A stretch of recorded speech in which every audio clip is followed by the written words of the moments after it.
NCERT learners में आप सभी का बहुत बहुत स्वागत है। आज हम NCERT हिंदी की कक्षा 8 की किताब का पहला पाठ लाख की चूड़ियाँ पढ़ेंगे, जिसके लेखक हैं कामता नाथ। तो चलिए शुरू करते हैं। लाख की चूड़ियाँ। सारे गांव में बदलू मुझे सबसे अच्छा आदमी लगता था, क्योंकि वह मुझे सुंदर सुंदर लाख की गोलियां बनाकर देता था। मुझे अपने मामा के गांव जाने का सबसे बड़ा चाव यही था कि जब मैं वहां से लौटता था तो मेरे पास ढेर सारी गोलियां होती, रंग बिरंगी गोलियां जो किसी भी बच्चे का मन मोह ले।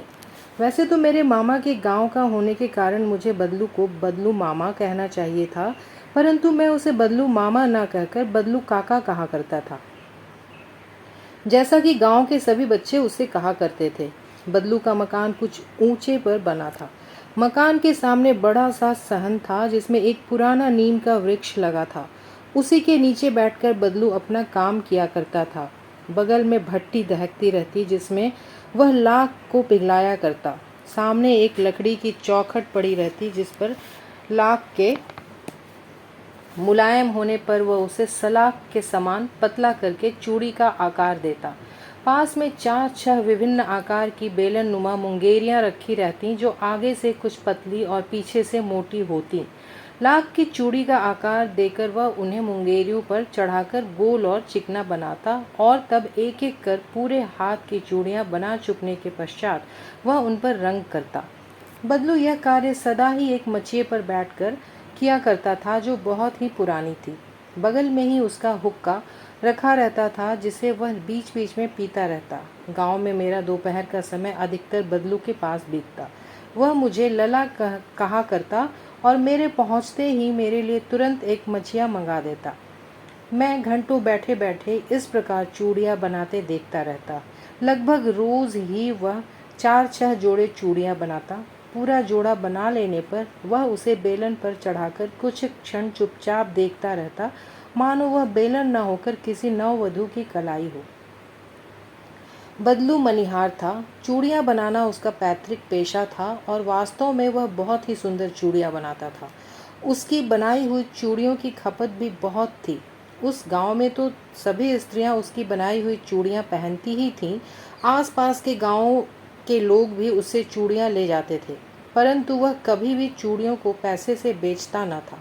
उसका अभी तक वस्तु विनिमय का तरीका था, और लोग अनाज के बदले उससे चूड़ियाँ ले जाते थे। बदलू स्वभाव से बहुत सीधा था। मैंने कभी भी उसे किसी से झगड़ते नहीं देखा। हाँ, शादी विवाह के अवसरों पर वह अवश्य जिद पकड़ जाता था। जीवन भर चाहे कोई उससे मुफ्त चूड़ियाँ ले जाए, परंतु विवाह के अवसर पर वह सारी कसर निकाल लेता था। आखिर सुहाग के जोड़े का महत्व ही और होता है। मुझे याद है, मेरे मामा के यहाँ किसी लड़की के विवाह पर ज़रा सी किसी बात पर बिगड़ गया था, और फिर उसको मनाने में लोहे लग गए थे। विवाह में इसी जोड़े का मूल्य इतना बढ़ जाता था कि उसके लिए उसकी घरवाली को सारे वस्त्र मिलते, ढेरों अनाज मिलता, उसको अपने लिए पगड़ी मिलती, और रुपए जो मिलते सो अलग। यदि संसार में बदलू को किसी बात से चिढ़ थी तो वह थी कांच की चूड़ियों से। यदि किसी भी स्त्री के हाथों में उसे कांच की चूड़ियाँ दिख जाती तो वह अंदर ही अंदर कुढ़ उठता, और कभी कभी तो 2-4 बातें भी सुना देता। मुझसे तो वह घंटों बातें किया करता। कभी मेरी पढ़ाई के बारे में पूछता, कभी मेरे घर के बारे में, और कभी यूं ही शहर के जीवन के बारे में। उससे कहता कि शहर में सब कांच की चूड़ियाँ पहनते हैं, तो वह उत्तर देता, शहर की बात और है लला, वहाँ तो सभी कुछ होता है। वहाँ तो औरतें अपने मर्द का हाथ पकड़कर सड़कों पर घूमती भी हैं, और फिर उनकी कलाइयाँ नाजुक होती हैं ना। लाख की चूड़ियाँ पहने तो मोच ना आ जाए। कभी कभी बदलू मेरी अच्छी खासी खातिर भी करता। जिन दिनों उसकी गाय के दूध होता, वह सदा मेरे लिए मलाई बचाकर रखता, और आम की फसल में तो मैं रोज़ ही उसके यहाँ से 2-4 आम खा आता। परंतु इन सब बातों के अतिरिक्त जिस कारण वह मुझे अच्छा लगता, वह यह था कि लगभग रोज़ ही वह मेरे लिए 1-2 गोलियाँ बना देता। मैं बहुधा हर गर्मी की छुट्टी में अपने मामा के यहाँ चला जाता, और 1-आध महीने वहाँ रहकर स्कूल खुलने के समय पर वापस आ जाता। परंतु 2-3 बार ही मैं अपने मामा के यहाँ गया होऊंगा, तभी मेरे पिता की एक दूर के शहर में बदली हो गई, और एक लंबी अवधि तक मैं अपने मामा के गांव न जा सका। तब लगभग 8-10 वर्षों के बाद जब मैं वहां गया तो इतना बड़ा हो चुका था कि लाख की गोलियों में मेरी रुचि नहीं रह गई थी। अतः गांव में होते हुए भी कई दिनों तक मुझे बदलू का ध्यान न आया। इस बीच मैंने देखा कि गांव में लगभग सभी स्त्रियां कांच की चूड़ियां पहने हैं। विरले ही हाथों में मैंने लाख की चूड़ियां देखी। तब एक दिन सहसा मुझे बदलू का ध्यान हो आया। बात यह हुई कि बरसात में मेरे मामा की छोटी लड़की आंगन में फिसलकर गिर पड़ी और उसके हाथ की कांच की चूड़ी टूटकर उसकी कलाई में घुस गई और उससे खून बहने लगा। मेरे मामा उस समय घर पर न थे, मुझे ही उसकी मरहम पट्टी करनी पड़ी। तभी सहसा मुझे बदलू का ध्यान हो आया और मैंने सोचा कि उससे मिल आऊं। अतः शाम को मैं घूमते घूमते उसके घर चला गया। बदलू वहीं चबूतरे पर नीम के नीचे एक खाट पर लेटा था। नमस्ते बदलू काका, मैंने कहा। नमस्ते भैया, उसने मेरी नमस्ते का उत्तर दिया और उठकर खाट पर बैठ गया, परंतु उसने मुझे पहचाना नहीं और देर तक मेरी ओर निहारता रहा। मैं हूँ जनार्दन काका, आपके पास से गोलियां बनवा कर ले जाता था, मैंने अपना परिचय दिया। बदलू फिर भी चुप रहा, मानो वह अपने स्मृति पटल पर अतीत के चित्र उतार रहा हो। और तब वह एकदम बोल पड़ा, आओ आओ लला, बैठो, बहुत दिन बाद गांव आए। हाँ, इधर आना नहीं हो सका काका, मैंने चारपाई पर बैठते हुए उत्तर दिया। कुछ देर फिर शांति रही। मैंने इधर उधर दृष्टि दौड़ाई, न तो मुझे उसकी मचिया ही नजर आई, न ही भट्टी। आजकल काम नहीं करते काका, मैंने पूछा।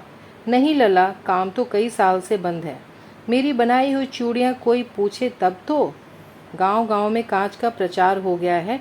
वह कुछ देर चुप रहा, फिर बोला, मशीन युग है ना यह लला, आजकल सब काम मशीन से होता है। खेत भी मशीन से जोते जाते हैं और फिर जो सुंदरता कांच की चूड़ियों में होती है, लाख में कहाँ संभव है। लेकिन कांच बड़ा खतरनाक होता है, बड़ी जल्दी टूट जाता है, मैंने कहा।